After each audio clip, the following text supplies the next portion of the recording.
كون مغني. الناس عم بيسمونا جماعة اليوتيوب. شو جماعة اليوتيوب؟ ما انت جيت على اليوتيوب هكرتيه مش بشهر. عاجبيني مش صرت عاجبيني. هذا بعرفه والله بعرفه، يغني معاه. تي بعرف اغنيته حافظتها.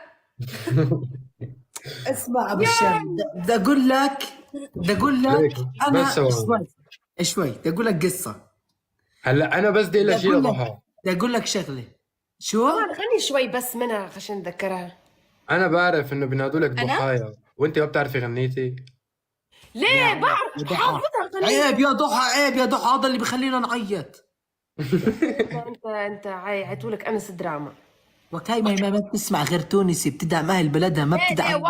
والله ليه نعرفها غنيته والله. عندي تراك باللهجه التونسيه على فكره جاي. ولك شو هالفينير اللي منور. انا شوي وشك من الكاميرا بعد على وشك كيفك شوي. يا حباب. ولك شو هالفينير منور. شوية سميتك سما. نحن الله ما طعمنا هوليود سمايل من الله يا حباب. والله اسمع، هالكلمات راح تطلع منها هسه، راح تهلكها لليلى بالفينير بالاغاني الجديده. راح تولعها. معلم مو شايفني ما مسكر تمي. هاي اللي نعرفها.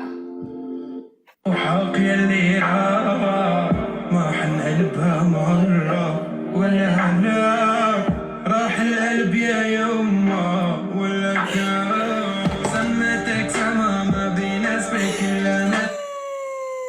شو تذكرتي ميكس يا ضحى. والله ما شاء الله عليك، من الأغنية عملت ترند. شو إحساسك وأنت مشهور؟ شو احساسي وانا مشهور؟ كأنك مو مشهورة ضحى. اسمع يا الله يعينك. سؤال غريب. جاوبها. احساسي وانا مشهور، هي الفكره مو بالشهره، الفكره انه بلشت احس بالموضوع لما شفت عند الحمادات في حب بشراسه. هون ما الموضوع بتفهم صار. شو محمدات، فاهمها من متابعينه. يعني متابعينه طيب محمدات. اسمع الصراحة، يعني بحكي معك الصراحة، هي غنيتك هذه شهرتك كثير صح؟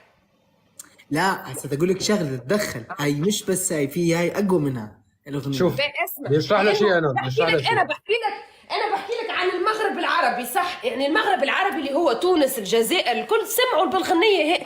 سمعنا بيك بعد الغنية هذه عادي، ما هو فن. انا على مستوى بلاد الشام كنت معروف من ايام تشيل وليلى وما مليت، ولكن لما صار عندي العمل المشترك مع مهند زايتر انتشرت بلبنان. لما نزلت سميتك سما انتشرت على مستوى الوطن العربي. ببفديكي انتقل المستوى حتى فتت للمغرب العربي وفتت للخليج وفتت لأوروبا أكتر.